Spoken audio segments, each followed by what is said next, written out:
and the environment. And she also supports them in maintaining in peaceful coexistence with all faiths. The next panelist is our very own Ma Nitya Muktika. She promotes Advaitic lifestyle as shared by Bhagavan, and that leads to superconscious evolution of all humanity and peaceful coexistence of all communities. I invite her to come to the stage. So full disclosure, she's my wife. So if I clapped a little harder for her, you'll understand. So knowing her on a daily basis, I know what kind of a fighter she is. So glad to have her on the panel. Last but not least, we have Mr. Khalid Naseem Ahmed from the Ahmadiyya Muslim community. Mirza Ghulam Ahmed founded the Ahmadiyya Muslim community in 1889 as a revival movement within Islam, emphasizing its essential teachings of peace, love, justice, and the sanctity of life. The community categorically rejects terrorism and promotes the community's living harmoniously. I really appreciate Mr. Ahmed for coming here, and please join us on the stage.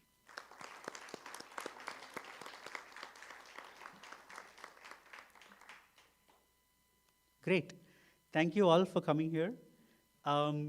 This is a very interesting topic today that we have on on gender equality. So I will start with each of you and maybe take just a minute to talk about your community in general and introduce us to your community.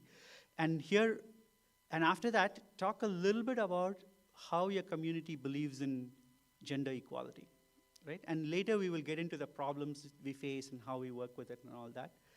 And I want to emphasize today we are here to get together as coming together. To support each other. We may have differences, but we are here to support each other and talk about what we want to do together rather than our differences. And I hope that today's discussion will be in that spirit, and I know all of you are in that spirit. So I request Mr. Dobbs to start and say a little bit about the Baha'i faith and then a little bit about how they believe in gender equality in the faith. Well, thank you so much, and it's a real pleasure to be here. I had the bounty of being introduced to the temple and some of the background of the Vedic teachings, and I feel at home in every temple, every church, every house of worship, mosque, because in the Baha'i faith we believe in unity. It's the central principle around which all of the other teachings revolve. There is an expression at the UN, think globally, act locally. And that in Baha'u'llah, the prophet founder of the Baha'i faith, said that let your vision be world embracing. And I feel that we share common understanding of these spiritual principles of oneness, of unity. And it's important for us to act locally while also thinking globally. I mean, just think about what we've been through the last year and a half or so. COVID demands global cooperation. We can't think just of ourselves, we have to think of everyone. It's the we and not the me. Then there's global warming. It demands global cooperation. We have to work together in unity. And then there's prejudice and racism and things that divide us. When you look at the globe, you see all these little lines that separate one country from another country, and really that's a thing of the past. We have just the one earth for us, and we talk about global warming, but there's also a spiritual principle of being on this, we all share the same air, we all drink the same water. And what's good for all of us is good for us each personally. So with this collective vision, we kind of go forward, hand in hand, arm in arm, together. I understand that, There are different countries, different languages, different ways of prayer, but we all pray, we believe, to the same Spirit. We believe that all of the world's faiths come from the same source. They all teach essentially the same message: do unto others as you would have them do unto you. The golden rule that you find in the Bible can be found in all of the spiritual writings of all of the world's great religious traditions. In fact, in my introduction to the temple here, we talked about this principle, this golden rule of thinking of the other first and treating them as you would want to be treated. So I feel at home with my friends here on stage, and I look forward to working together with you. You mentioned gender equality. God doesn't think of us as a male soul versus a female soul. We're all the souls. We're all drops of consciousness from this universal sea of enlightenment. And we believe that this is a principle that has really found its day, that now is the time for the equality of women and men. And in the past, sorry to say this wasn't always true. Even in the Bible, there's the story of the adulterous woman, and they were going to stone her to death because they had found her breaking the law of marriage. And the truth is that in those days, men were not treated the same. They were treated much better. And who did you hold responsible? The woman. But isn't the man just as responsible for transgressions?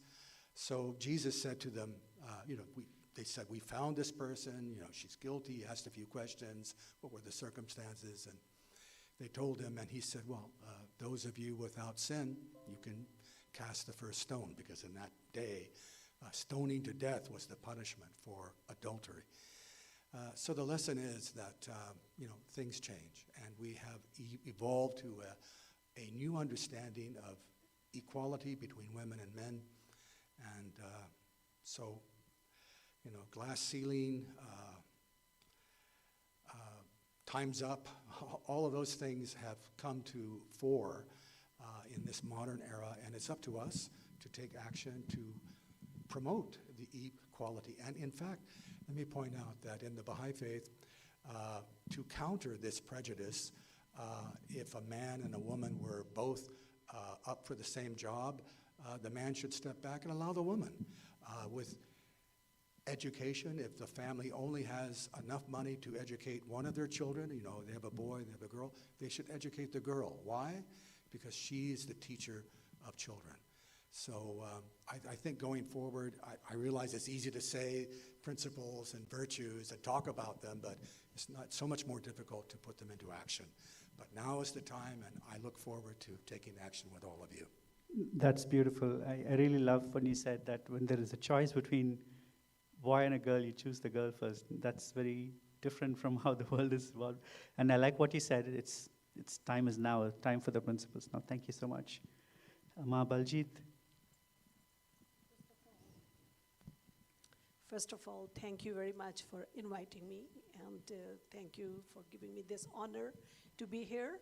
And I'm from the Sikh faith, and a lot of people don't know about Sikh religion that much, but this is the 5th largest religion in the world. And it's very interesting when I see, I really like to participate in interfaith programs. The reason for that is I feel the first interfaith desire was actually started by our first teacher, Guru Nanak. And he traveled all over the world to find like-minded people, or people who were above and beyond the prodigious thoughts, and who will come above and beyond, and they will get together and give the message of humanity to people. So the basic principle of Sikh religion is human ki jaat sab hai ek hi pehchan bo, that human race should be known as only one, as humans, nothing else. So he traveled all the way to the seat of Sheikh Farid, who was Muslim, to learn about his teachings and his place and talk to his people so they come on the board with the same idea. And when he was asked, when he visited that place, and Pakpatnam was the seat, so he went there, and when he was asked that why he's there and who he is he Hindu or is he Muslim? So he said, when the God is one, why there are two paths to reach him? He said, why you ask me to divide myself into Hindu or Muslim? I'm a human being, and we all have the same place to go. So from there on, he went all over the world. He traveled, 15th century, he traveled 10,000 miles. God knows which means he took to reach to China, Sri Lanka, Assam, Middle East, and all over India. So amazing man. So also with that, he was always like another principle is Sokyo Manda Akhiye Jit Jamme Rajan. That how can we become consider ourselves on the higher level as priests and the preachers of each religion, and same time we're putting down a woman, and she is actually the one who has given birth to all the kings and all the spiritual leaders and all the prophets, everybody. She is the one who has given birth to them. So how can you put her down? So it was very important in Sikh religion that we treat every single human being as a human being. On top of that, it's not that we should treat woman above the man or man above the woman. Every a child or an adult or handicapped or any other person, they all should be treated as humans, and they should get their deserved benefits of any situation. So this is the philosophy, and this is what we want to take ahead with this interfaith, and I'm looking forward to participate in more. Thank you very much. Thank you, Ma. Thank you so much. Actually, I want to go online. Ma Preeti is online waiting. So if you could unmute her and project her, and if she can share about the Buddhist faith, that would be great.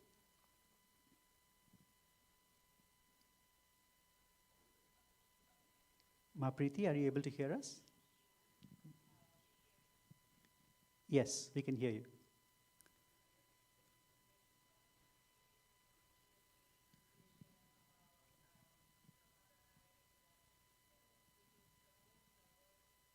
Community in the entire world.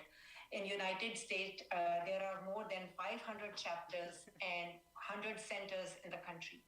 12 million people across the globe in 192 countries and union territories participate and are following and are part of this SPI community.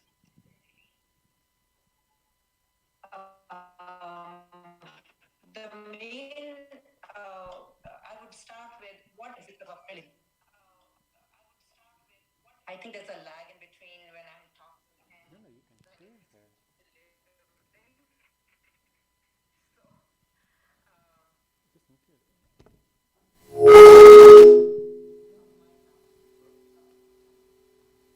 What is that?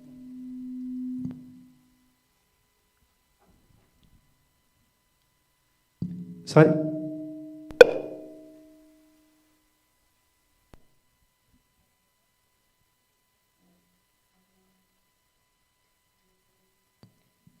Hang on 1 minute. Yeah, just 1 second, Ma. While they're fixing it, can we go with Mr. Ahmed here locally and then come back to Ma Preeti? Sir, if you could talk about the Ahmadiyya faith, would really appreciate it. I would like to stand actually in respect of everybody.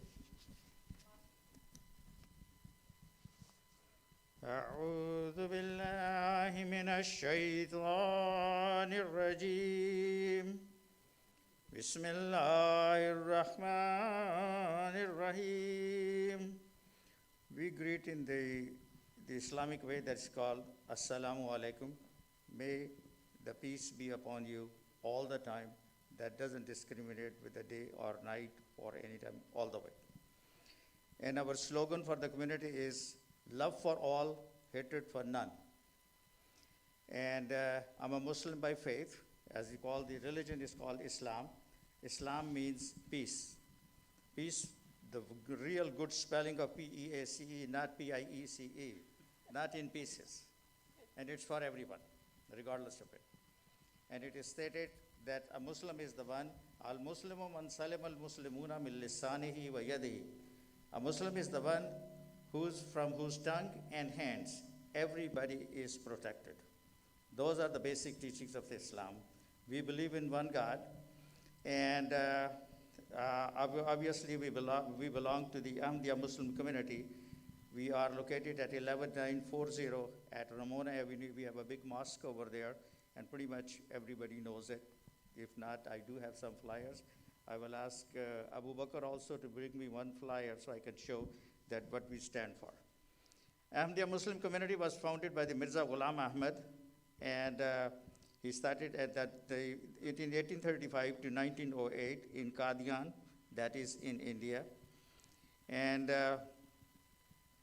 and he is a reformer. That was a revival movement with the Islam, emphasizing the essential teachings of the peace, love, and justice, and sanctity of life. Today, the Ahmadiyya Muslim community is the worldwide largest Islamic community under one divine appointed leader, that His Holiness, that is Mirza Masroor Ahmad. Mirza Ghulam Ahmad claimed to be the metaphorical second coming of the Jesus Christ, peace be upon him, and the Mahdi, whose second advent was prophesied by the Prophet Muhammad, peace be upon him. And we believe in the teachings of all of those. He also recognized the noble teachings of the great religious founders, including Abraham, Moses, Jesus, Krishna, Buddha, Confucius, Lao, and the Guru Nanak, Baba Guru Nanak, and explained how their original teachings converge to Islam. And one of the biggest services to the mankind is that we hold an organization that is called the MTA also, that is alislam.org, that you can find all of our activities, and it's called Humanity First. We have been serving in all around the globe, and then the main thing about this Humanity First is that they serve the mankind regardless of it, because hunger is the religion of a man or woman. That is the hunger, and we serve them regardless of their any creed, race, color, or anywhere. We are all over the globe, and this community has been established at the moment, that's what we mentioned, that is more than 200 countries of the world. And we have done a lot of work in Africa also to provide them the clean water. There has been many, many wells which have been established over there, and the solar system, all that, one thing. And the second thing, all of this work is done voluntarily. And then all these volunteers, when they are serving over there, we spend the money. We do not take 1 penny kobo, that's the local currency in Nigeria. We do not take anything out of that country that is served over there as for the humanity and mankind. There's a lot of other stuff I think that will be coming probably in future. So I think I'm going to stop, and I appreciate that you're listening very attentively. Thank you. Thank you so much. And like you said so beautifully, hunger doesn't discriminate between men or women. So this is great. Is the internet fixed there, Raya? Can Ma Preeti speak?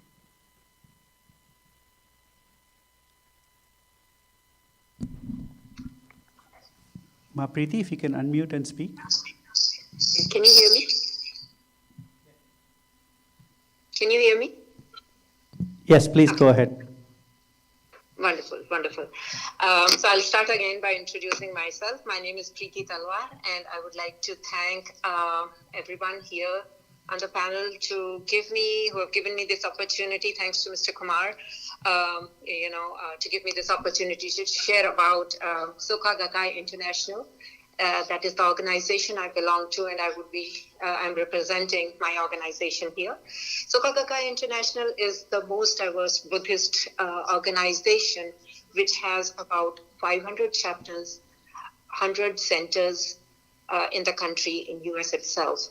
About 12 million people are members of this organization in 192 countries and union territories. Well, what is the purpose of a religion? It is just to enable all human beings to be happy. And that is the goal of SGI. SGI Buddhism enables every single person to become happy without exception.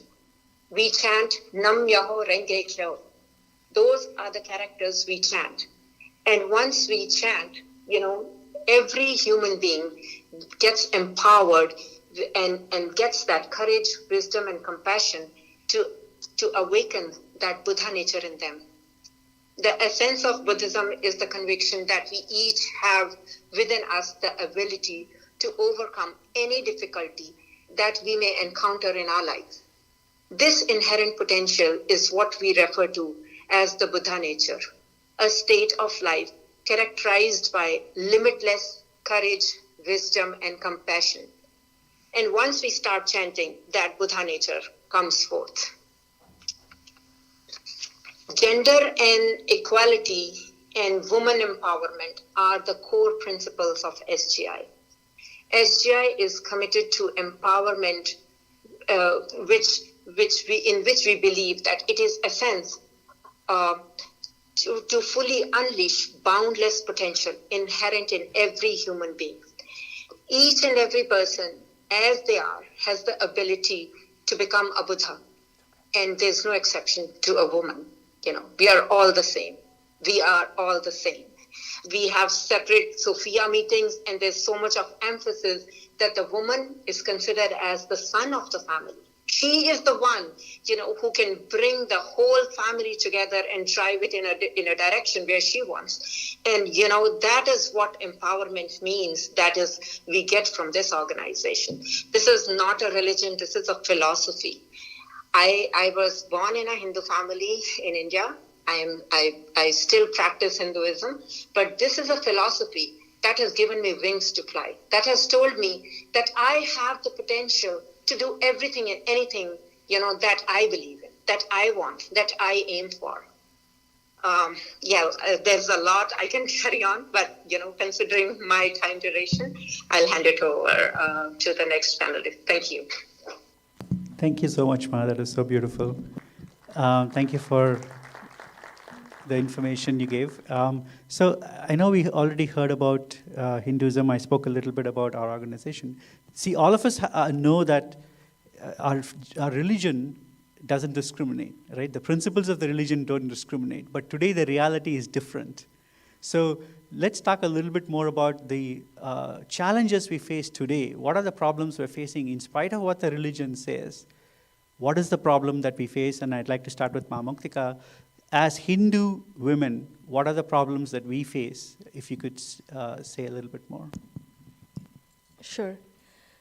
So before I start, I would like to give offer my gratitude and my humble pranams to His Divine Holiness Bhagavan Nithyananda Paramashivam, who, as the founder and as my guru, as the energy in this space here, has given us phenomenal depth of knowledge in understanding Sanatana Hindu Dharma from its true essential roots. Having said that, the glorious past of Hinduism has been phenomenal and celebrates women. What I have heard first as I walked into one of our temples was Tattvamasi. This is the truth and the foundation that actually says, you are that. So from having experienced a glorious past with that as the fundamental context, we are here today where women, sorry?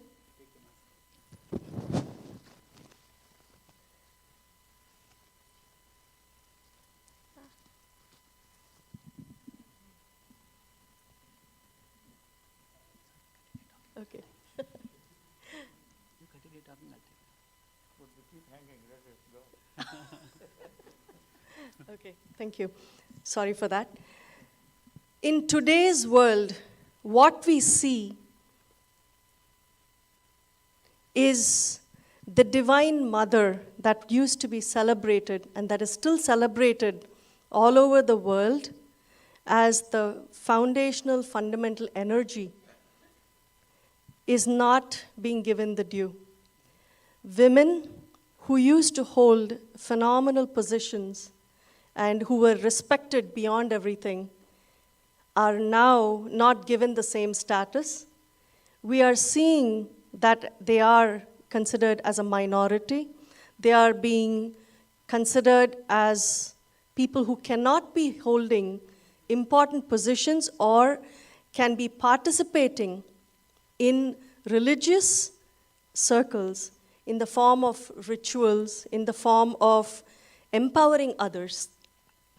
What we want to stand for is to bring back the traditions as it originally existed, to ensure people understand that as a woman, you are empowered. As a woman, you have the right to the best life possible.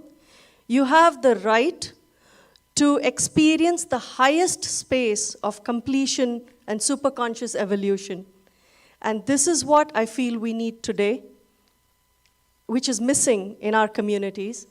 And this, when we worship the mother energy, will take us to greater heights.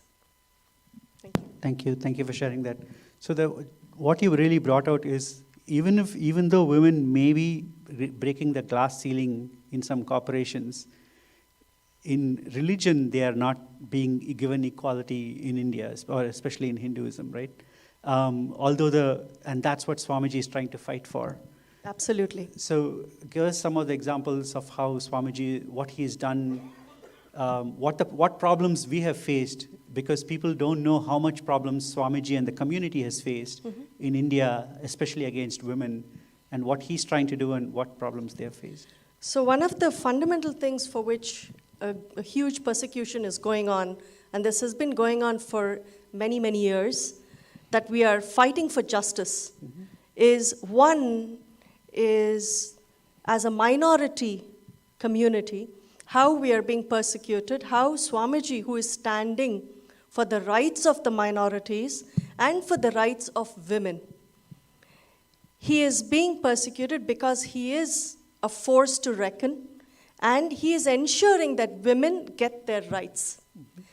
In the organization, for example, right now, the organization in Nithyananda Sangha, we have today most of the organizations, most of the Adinams and the Kailasas around the world are headed by women. He is empowering each and every woman to seek and find her highest potential. And this is considered a threat, Great. which is the issue that we want to show, that when you empower the woman of the house or the women of the community, she takes you forward beyond everything. So you're saying that the success of our community is because of the women leaders around the community. That's great. We're not putting down the men. Yeah, of course. Where it is about saying that you don't compare, right? There is no comparison, but each individual, like what Randy, you were saying, whether you are a woman, whether you are a man, or we have 11 genders, right, that have been identified, it doesn't matter what you are, what you integrate yourself with, but you have a space and you have a way to manifest your success. And Swamiji is empowering us to be able to do that. Thank you. So I want to ask Mr. Ahmed, what challenges do you see in today's community in practical terms, in terms of enforcing or seeing that equality in practice, especially with related to your community? Bismillah ar-Rahman ar-Rahim. In the name of Allah, the gracious, the merciful. You know, I have a lot of stuff actually really to share, but I don't know whether I will really be enjoying that time or not. Just a few thoughts, we'll come back to you more. I'll bring you my thoughts into that one also. that if you look into the gender inequality, it's a very hot issue. In general, this is ascribed as to the religion where it is cause of purely non-religious matter in Islam.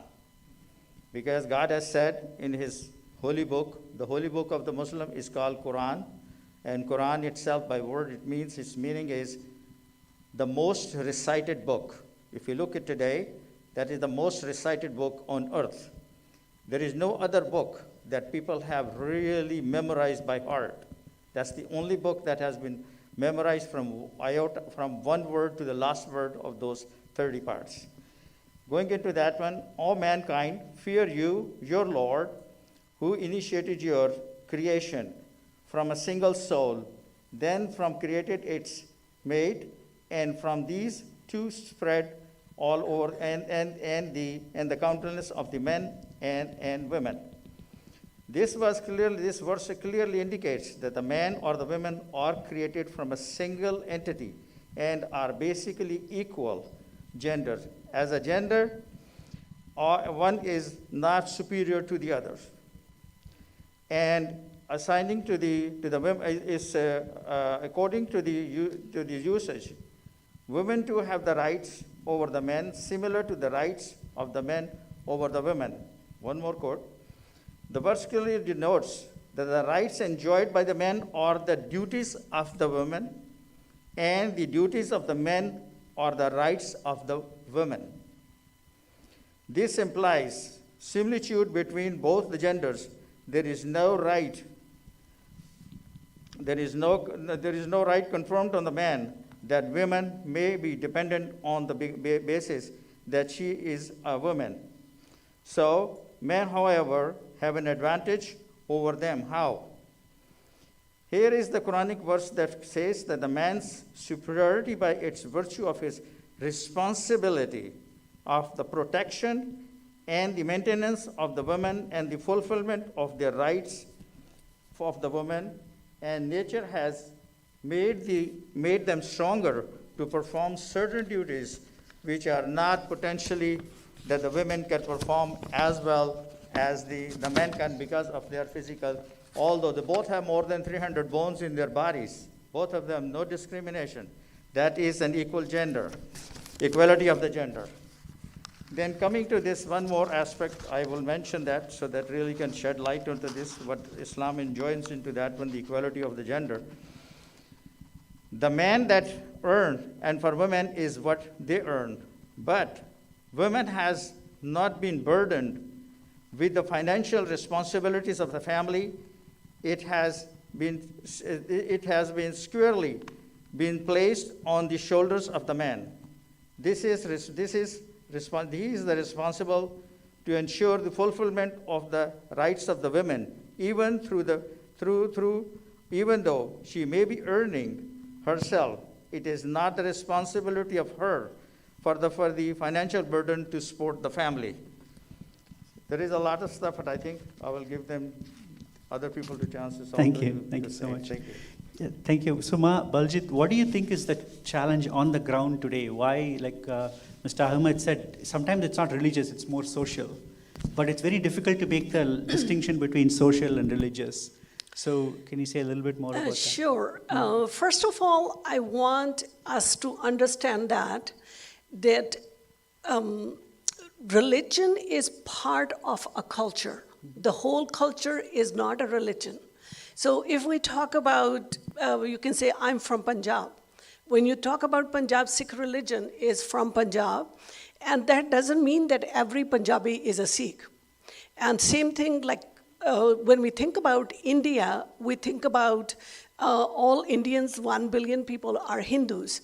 They're not. So same thing with any country where the religion is existing, we think all of them are religious people, they are not.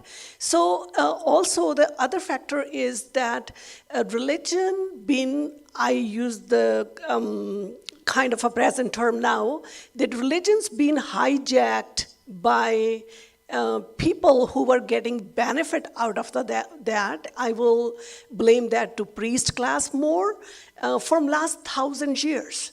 So the original religion of any type of religion was buried under their superficial books that they'd written on top of the books that we had, our holy scriptures. So the people, since they changed the language, people were not allowed to go back to read, and they were prohibited from reading the original.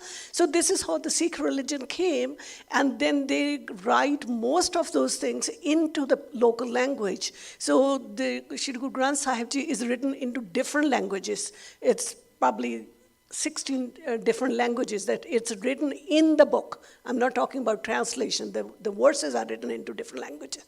And also he collected from different saints from each religion who were talking about one God and equality. If you don't stand on that perimeter, your writings are not going to be included into that holy book, which was written or compiled in 1604 by the fifth teacher. So that was the perimeter, like you have to stand on that.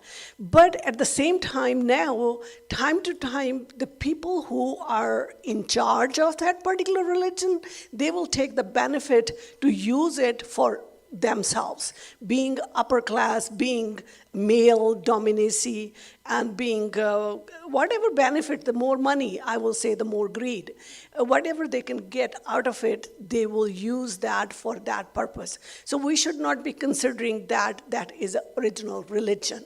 So it is very important, as Muktananda was talking about, that it's a time for awakening. It's a time for realizing that what we've been taught from last probably 1,000 years, probably it's not true.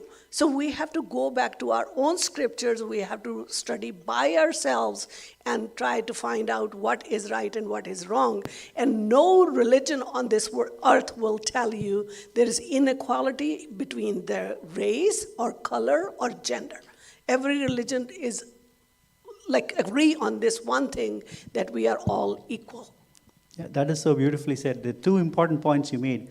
One is, if the original scripture is not understandable to the common man today, the language is different, it is now in the power is in the hands of the person who either interprets it or misinterprets it, right? So, and then power comes into play rather than the interpretation, which is what Swamiji is doing, right? The original Hindu scriptures were written in Sanskrit. And because nobody understands it, it's become a social issue, gender inequality.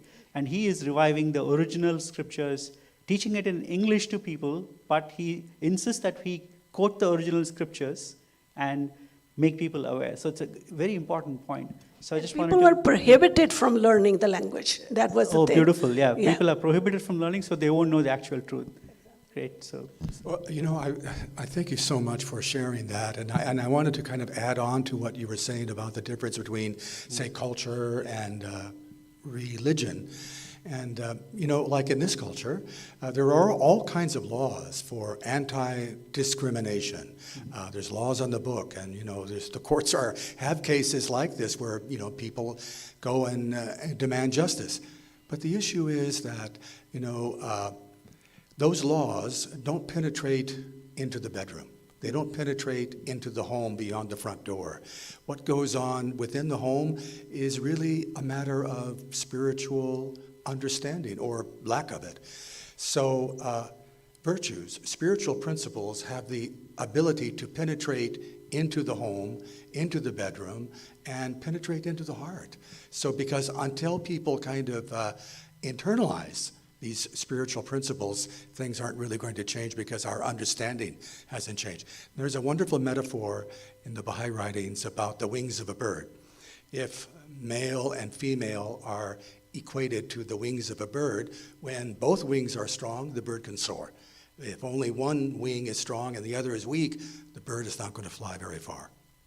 So that's so beautiful. I think one of the important things you said is there is a limit to which laws can help us, and only spiritual teachings penetrating into our heart and into our houses is going to make a difference. And that's so beautiful. And from combining it with what Mat Baljit said, it is our responsibility now, it seems like this is something we have to do, to bring the original teachings and teach them as they were written originally and make people understand that. And that's very important. So I just wanted to add a little, saying that we need to stand up to ensure that religion or the way of life that each community or each person chooses does not become a socio-economic problem. I think that is one of the big distinctions we need to make and educate people. Because whether it is for having the unique spaces that a man or a woman or any other gender are occupying today, it is about giving that space that they deserve, that they need to have, to grow and to flourish, right? And that is something that we need to understand is the role that the religion that you take, because the way of life or the philosophy that you choose, when you start applying it to yourself, it becomes your religion, right? And with this context and with this understanding, and with the right understanding of the true original scriptures, we get to understand what is the right way to go about it and how life should progress from now onwards, and to engage and to enrich people to follow this. Yeah, I think one thing you said, which is very powerful, is that when each person takes that spiritual teaching, they have to know that they have to apply it to themselves in that personal situation. And I think that is important. We not only teach people to make it personal, but also make people understand that empowerment is also something that they have to stand up for, right? It's very important. So I just want to invite you to say a few words on how you think social and religion interacts today, and is there an effect of that, and how do you overcome that? Any thoughts you have? Yeah. I would like to share that. Yeah, your mic. Yeah. I think as long as we're really sharing the beauties of our religion, if we emphasize on it, no matter where you come from, whether it's Christianity, Hinduism, Sikhism, all that, as long as what we are saying over here, there's emphasizes, and because they're the true teachings of their religion, and they can share it within their own community, I think then there would be no question about it, there would be inequality. That means we would be living in real harmony, and there would be an equality. At the same time, like in Islam, it says that in the Quran, it says, La ikraha fid din.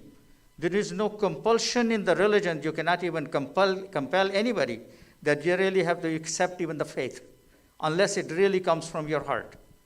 So as long as we can share those beauties of the religion and then share with the other religions also, that's what, so I think there would be always an harmony into the society, and there would be no the inequality among those that what we are saying, that because it is created by the media or the others, or generally, I think if we see it sometime, these things are happening over here, those are created by the governments or for their own agenda. But that is not the true teachings of their religion. Otherwise, there would be no inequality inequality among the genders. Yeah, I think there's something very beautiful you said, that the people are exploiting others. People like government and media are spreading lies about, like Islam, saying, okay, treats women differently, or Hinduism treats women differently. This is one of the ways in which our community was persecuted. It's the people in power who have the control over media able to say that, hey, they ill-treat women. And then it becomes the accepted truth instead of being reality, right? So how do we fight that? I think today the social media is both a curse and a boon. And so how do we fight that? I'd like to invite Mr. Dobbs to say a few words. Well, it's a great question, and really, I think we're all grappling with that because the media is pervasive. The internet, and there's all kinds of, we have access to all kinds of news. And it used to be in this country, when I was young, a long time ago, there were only a limited number of venues where you could get the news, and most of them were very similar. ABC was similar to NBC, similar to CBS, and those were the venues where we got our television news, and the great papers of the country, like the New York Times or the Chicago Tribune or so on. They all more or less had standards by which they operated. We still have those standards, but the there is a multiplicity of venues that is staggering. And unfortunately, I think a lot of it is our own attitude, that if we go to news to confirm what we already believe, that's not helpful. It's more beneficial, I think, to kind of get news from different sources and make sure that they are different points of view, because unless we, this e pluribus unum, out of one many, or out of many one, it's up to us to kind of, it's our responsibility to ferret out the truth, and you can do that best, I think, in the modern times by getting your source of news from different places, and then judging for yourself by, using spiritual standards as your yardstick to measure what is true and what is not. Thank you. Ma, do you want to share something about how we can change the media narrative that is going against us? Media can be changed only when we will change. It depends on each individual of us. And I will say most of us go to a temple or gurdwara, I will say, and we think that we will do all the rituals and we will go home, everything is done, taken care. And we kind of wash off our responsibility as soon as we get out of the door of a temple. That is not going to help us. That is not going to serve the community. So this is how it was written in our holy book. Guru Nanak said that no matter how many different rituals you will do, until you wash your inside, until you reach to yourself inside, is nothing going to help you. So first we have to be one with God. And as children get married, and the one thing that is preached to them on their day when we do the ceremony is that ek jyot doi murti tan fir pir kahiye soy. That means when a girl and a boy are sitting for the wedding ceremony, we tell them that now you are two bodies, but you have one soul, and you have to respect each other as the same soul, same equality. So if we start doing that and then follow that, and I think it will make an impact on the media. Media kind of say things what we want to hear. And who is controlling that particular media, or what kind of government simply they have in that country? So they will guide the media which way to go, and to tell good things about that person or religion, or tell bad things about that religion. So right now, if we see every single day you watch news about India, you will hear tons of things about Islam. You will hear tons of things about lower caste or Sikhs or God knows what. But that is controlled. Most of these TV channels, like if we go back, they are owned by the certain people who are in the government. So that is proven fact that the TV channels are controlled by them. So it's very difficult to cross that hurdle, but I think we have to keep on doing the good deeds, and one day we will reach to that point. Great, thank you. I wish we could continue this discussion much longer. It's such an interesting topic, but we have to move on to the next section. I thank you all the panelists for being here. Ma Preeti, I know you're online. Really appreciate your presence here. And so next we're going to have Swamiji is going to be on Darshan with Swamiji. Before that, we're going to take everybody here through a short meditation. So if we could go back and sit. We can just get on to the next step. Do you mind if I can make a little comment? Oh yeah, please. Brief. Yes, sir. Go ahead. I'm going to pose a question to everyone that why do we keep a dog? Why the people love dog? Anybody who knows the answer? Of course, this is a personal question. Yes, you can love the cat or dog. The reason is that Christianity was saved by the dog. How? When the Christians, they really left the city of the Rome and all that. When the Romans were chasing them, the dogs were the one who will really bark and not inform them, so they were not caught. This is how the Christianity was kept alive. Second thing is that Islam endorses all the religions. Not to say anything bad to their even goddesses, At the same time, it endorses all the books also, and they accept it. Islam is the only religion that puts forward that all the revealed books, even the Muslims can get married in the revealed book, I think follows also. So that is one thing.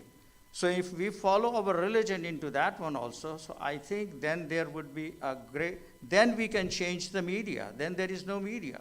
We are the media. As Biljit Singh, she said it very beautifully. So we are the media. We allow them really to take a ride on our head. So if we want to stop them, so I think we have to be together. Because your religion is telling you that, you know what, there is no religion that allows you to slap anybody, any of your neighbors right now. No teaching in any book that tells you or compels you at all. So this is all peace.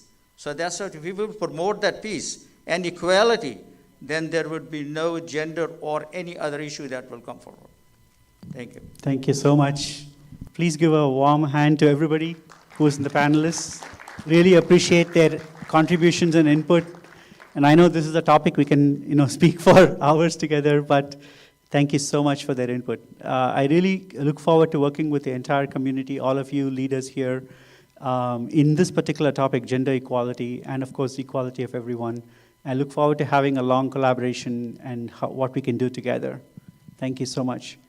So now we'll have a very short meditation leading to darshan with Swamiji. Please, all of you sit straight with your head, neck, and spine in a straight line. If you can just close your eyes gently.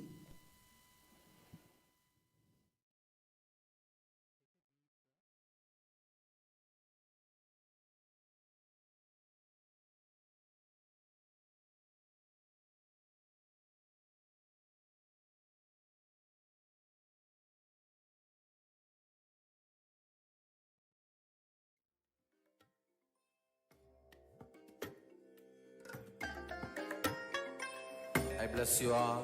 Let you all open all your three eyes and manifest the powers of Mahasadashiva. Om Nithyananda Paramashivoham. Om Nithyananda Paramashivoham. Om Nithyananda Paramashivoham. Om Nithyananda Paramashivoham. Om Nithyananda Paramashivoham. Om Nithyananda Paramashivoham. Om Nithyananda Paramashivoham. Om Nithyananda Paramashivoham. Om Nithyananda Paramashivoham. Om Nithyananda Paramashivoham. Om Nithyananda Paramashivoham.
Now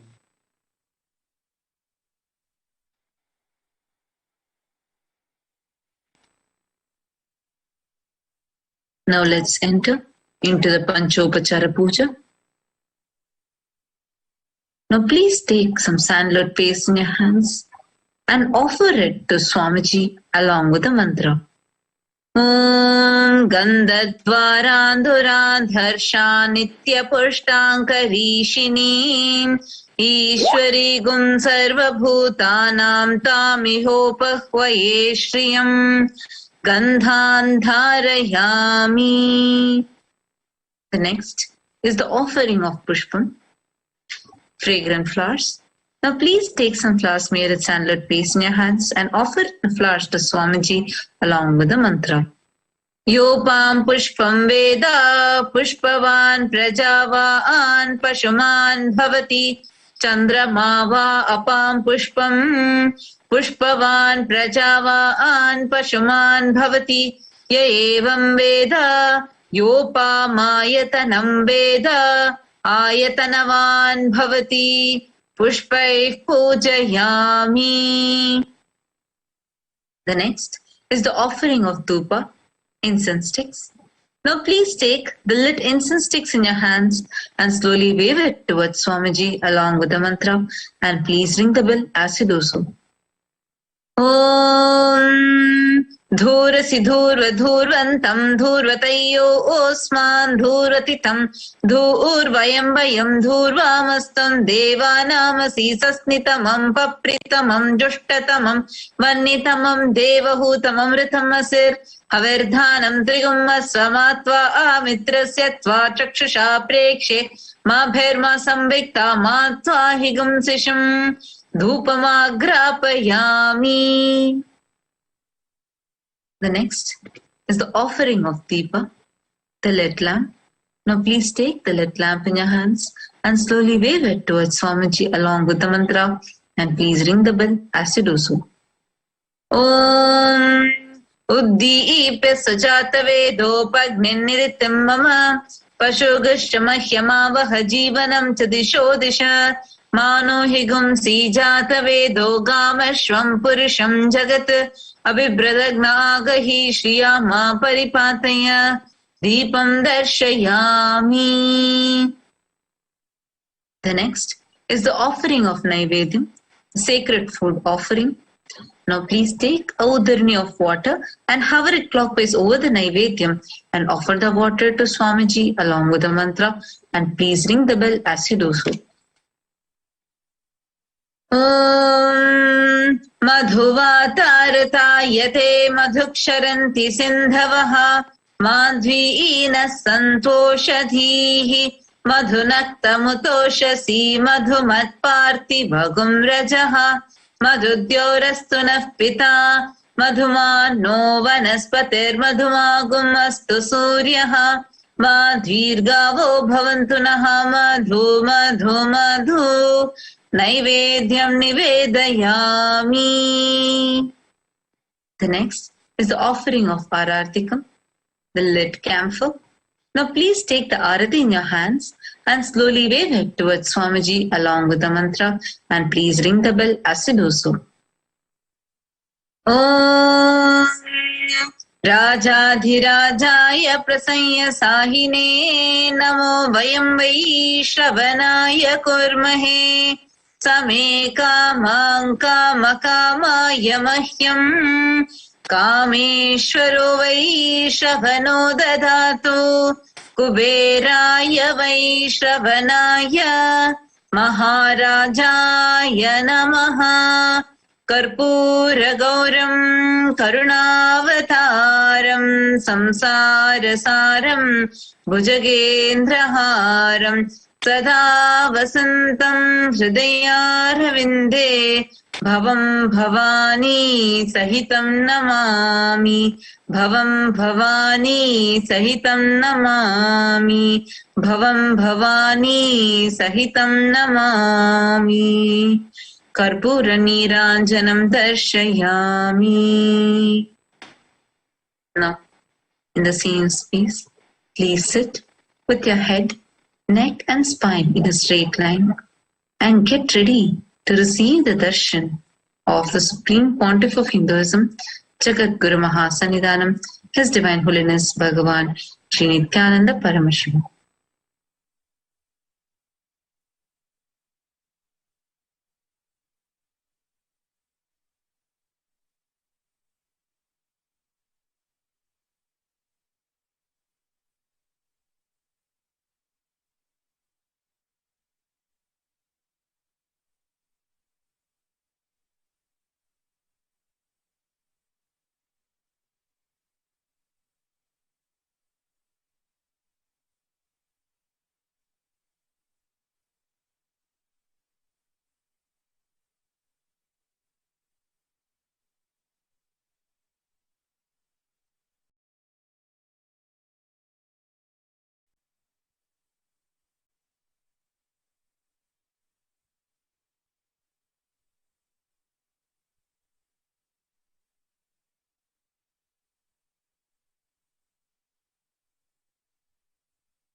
Connecting with the divine with your eyes closed is meditation. Connecting with the divine with your eyes open is darshan. Come, let us all now move from meditation to darshan. Slowly, very slowly, please open your eyes.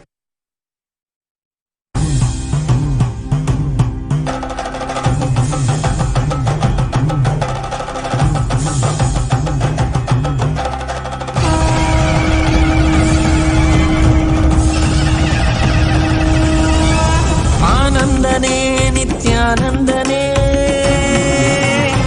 Anandane, Nithyanandane, Anandane, Nithyanandane, Anandane, Nithyanandane, Anandane, Nithyanandane, Anandane, Nithyanandane, Nithyanandane, Nithyanandane.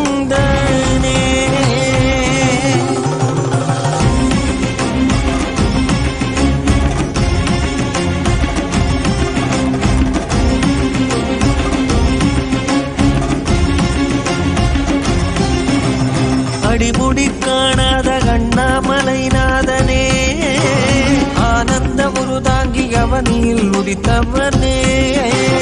அடிமுடி காணாத கண்ணாமலைநாதனே, ஆனந்த உருதாங்கி அவனியில் உதித்தவனே.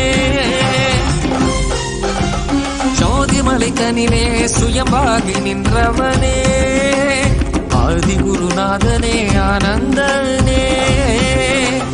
சோதிமலை தனிலே சுயமாகி நின்றவனே, ஆதி குருநாதனே ஆனந்தனே, ஆனந்தனே. நித்யானந்தம், நித்யானந்தம், நித்யானந்தம், நித்யானந்தம், நித்யானந்தம், நித்யானந்தம்.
உருவாகி இருவடி தலை காட்டி அருவி உருவாகி ஆனந்தம் தனை மூட்டி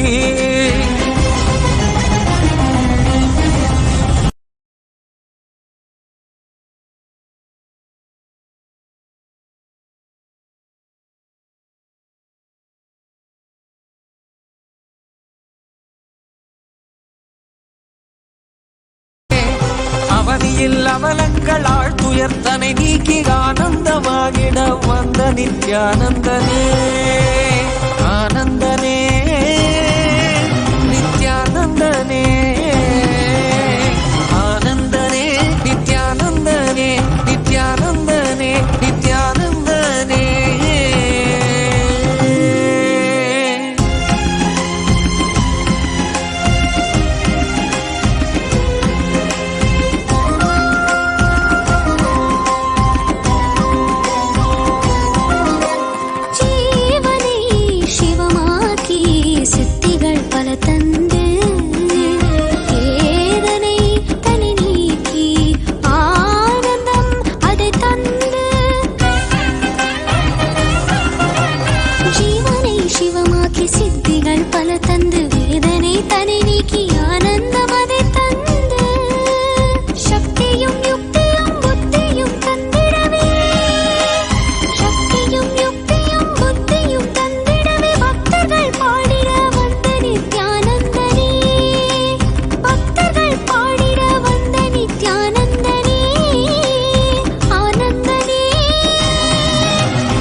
காவியுடை தாங்கி சடகங்கை தனி தாங்கி மலைமகள் பார்வதி மனம் கவர் மகேசன் காவியுடை தாங்கி சடகங்கை தனை தாங்கி மலைமகள் பார்வதி மனம் கவர் மகேசன் ஆலவாயேசனவன் யோகியரின் ரூபமாய் வந்த நித்யானந்தமே ஆலவாயேசனவன் யோகியரின் ரூபமாய் வந்த நித்யானந்தமே சரி சதா தத்த சத பத பக சரி கபத சா சரி சதா தத்த சத பத பக சரி கபத சா கரி கரி சரி சரி சத கபத சகரி ரி சரி சத சத சத பசரி கபத சா சகரி பகத பசதரி சகரி சா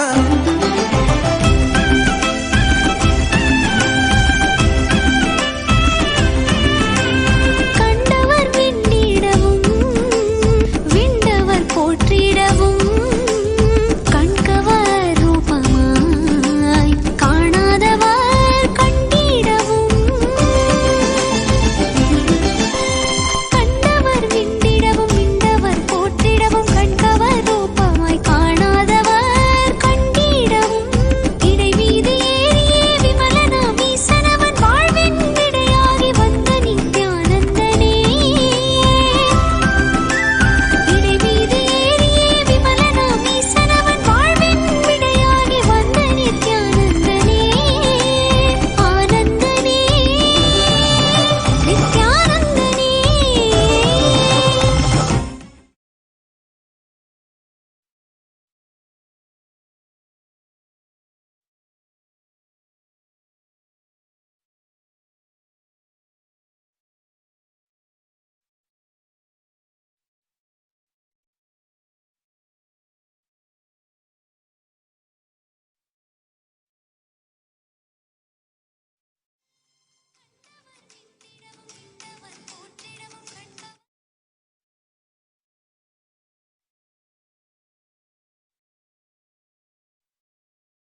Hello. Is this?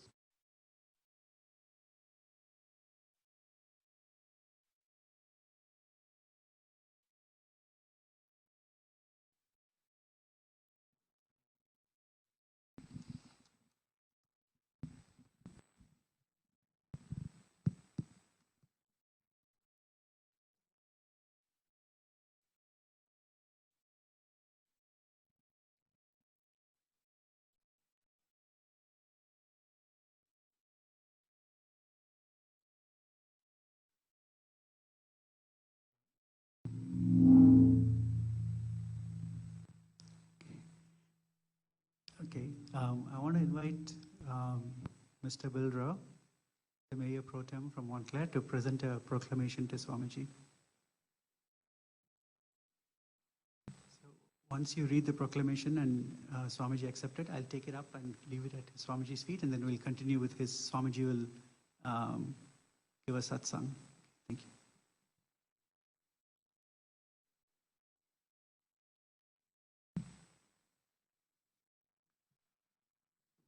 Good evening, and it's a pleasure to be here. I remember distinctly the opening 14 years ago, and it was quite a celebration, and we have a wonderful celebration again tonight. I am Bill Rue, the Mayor Pro Tem for the city of Montclair. I'm a lifetime resident of the city. And it is a wonderful and most esteemed pleasure to present this certificate of recognition from the city of Montclair, not just the council, everyone who calls Montclair home, to present this on the 14th anniversary and on your Diwali celebration. We appreciate your involvement in our community. We wish you many years of peace, justice, and happiness. So on behalf of the city of Montclair, we present this certificate of recognition for all the wonderful work you do and for the continuation of it. Peace always. Thank you. Thank you.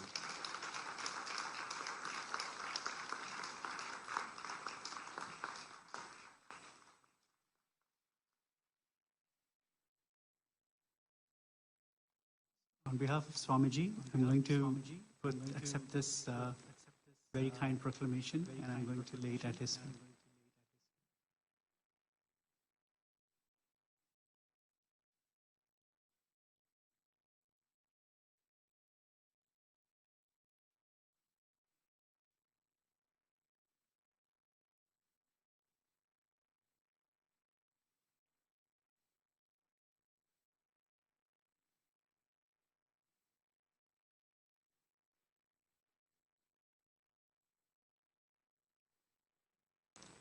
Now we kindly request Swamiji to address us and say a few.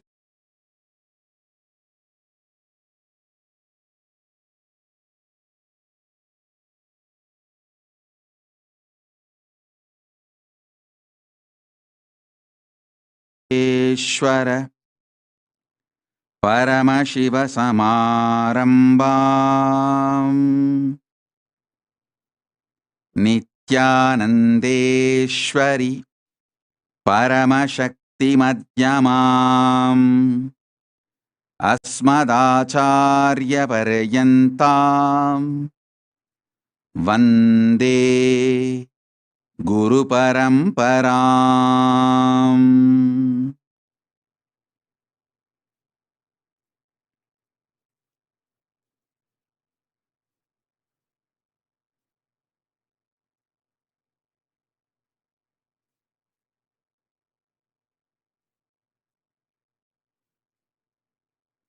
I welcome you all with my love and respects. I welcome everyone sitting with us in Kailasa, Los Angeles, and all over the world in more than 150 countries at this moment. All the distinguished, important guests and all the Sarvanyapita Kartas, Yajamans, manifestors, Kailasa's ministers, ambassadors, Kailasa's diplomats, and citizens of Kailasa, I welcome all of you with my love and respects, blessings. My blessings, Paramashiva's grace and blessings, my respects be on all of you. Paramashiva's message on this auspicious 14th anniversary of the Kailasa Nithyanandeshwara Hindu Temple at present location, Montclair, and Deepavali celebrations. My blessings to all of you. Let all the auspiciousness good happen to everyone and the whole world.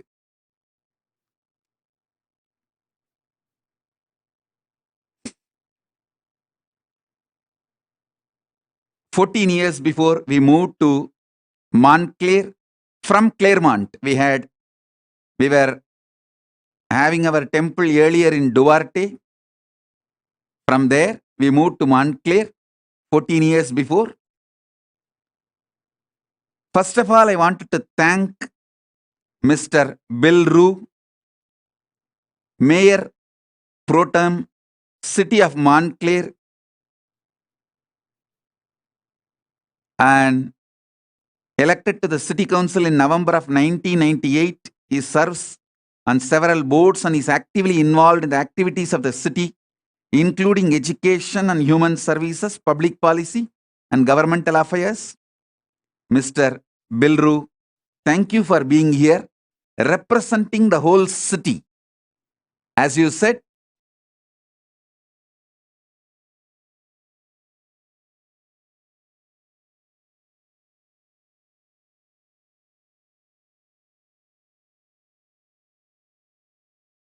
who claims Montclair as their home.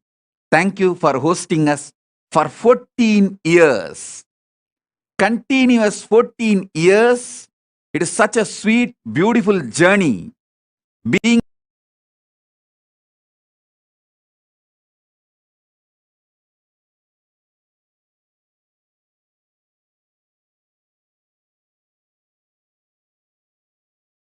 our temple in Montclair and the Kailasa Uniting Nations projects. The Kailasa is uniting the nations, all the nations from all over the world, for multiple humanitarian projects. For all of that, the Western Hemisphere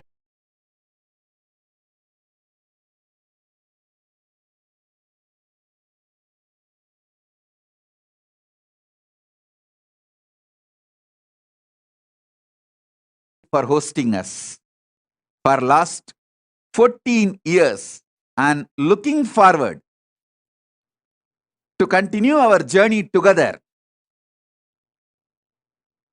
Do more good to the world, make the world better place, serve the whole America.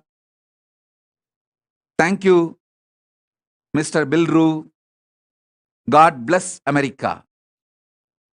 It's so nice to have you, and thank you for your proclamation.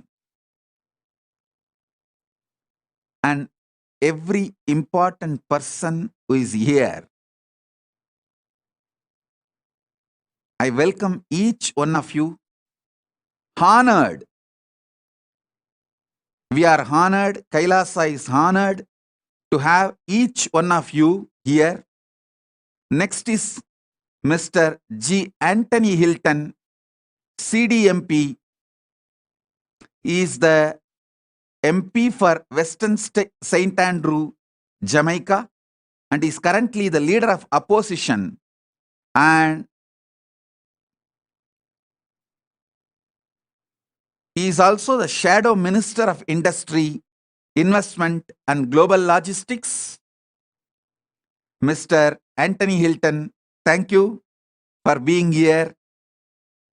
I sincerely appreciate your presence here as the very important person and guest. Thank you, Mr. Anthony Hilton, for being here. And Shri Ashok Desai ji, head of the Jain Center, philanthropist, entrepreneur. He is actively involved for many decades in the betterment of Hindu and Jain communities in Southern California, an ardent supporter and devotee of our Kailasa, Los Angeles. And Ashok Desai ji, thank you. And next, Shri Amit Bhandari ji, entrepreneur and philanthropist. For several decades, he has been a successful leader of several Hindu and Jain events and activities in the Southern California region. He is also an ardent supporter of Kailasa. Thank you, Amit Bhandari ji, for being here. And next is Rashmi Shah, Sri Rashmi Shah ji, entrepreneur, philanthropist, promoter various events across Southern California. Sri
Rashmi Shahji, thank you for being here.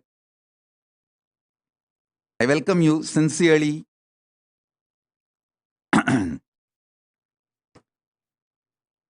Sorry for the technical glitch. Hope you are all able to see me and hear me now.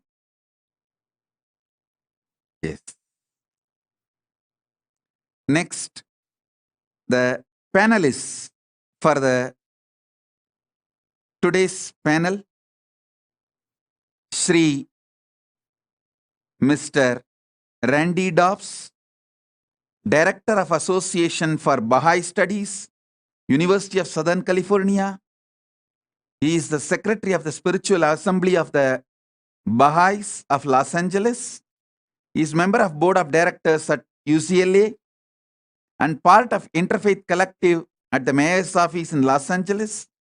As part of the Baha'i, he promotes unity of all humanity, equality of women and men, and unity amongst all faiths. Thank you. Thank you, Mr. Randy Dobbs, for being here and sharing your valuable inputs and doing what you are doing. Thank you. Next, Ma Baljit Kaurji, Secretary, Narko Gurudwara, a prominent activist involved in sharing the teachings from the Sikh tradition. She plays a vital role in interfaith events and relationships here in Southern California. A strong voice for women. She stands for cultural diversity, service to humanity, and manifestations through interfaith collaborations for the betterment of community. Thank you, Shri Ma Baljit Kaurji, for being here. Thank you. Ma Preeti Talwar, Soka Kokai Buddhist, part of the Soka Gakkai International Buddhist Community. She shares that each person has the courage, wisdom, and compassion to face and surmount any of life's challenges. The community upholds respecting the dignity of human life and the interconnectedness of the self and the environment, maintaining peaceful coexistence with all faiths. Thank you, Ma Preeti Talwarji. Thank you for being here and participating in the panel. Next, Ma Muktikananda, Coordinator of Kailasa, Los Angeles, Nithyanandeshwara Hindu Temple. And thank you for being here and sharing your ideas and being part of this panel and coordinating the program. Thank you. And panelist, Shri Mr. Khalid Nazim Ahmad, Ahmadiyya Muslim community leader. Mirza Ghulam Ahmad founded the Ahmadiyya Muslim community in 1889 as a revival movement within Islam, emphasizing its essential teachings of peace, love, justice, and sanctity of life. The community categorically rejects terrorism and promotes the community's living harmoniously. Thank you, Shri Mr. Khalid Nazim Ahmad ji, for being here and doing what you are all doing. Thank you. And once again, I wanted to thank everyone for being here.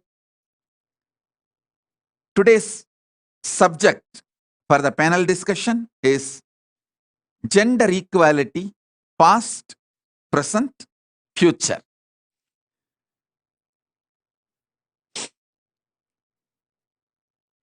Sanatana Hindu Dharma, the Hindu civilization, oldest surviving civilization of the earth,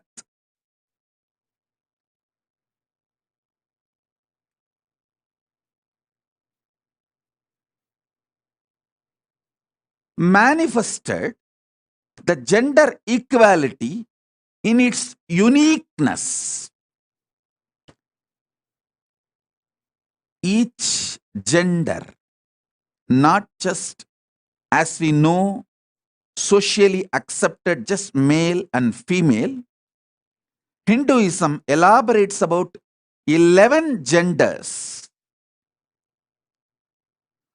Each gender finding their highest potential and manifesting all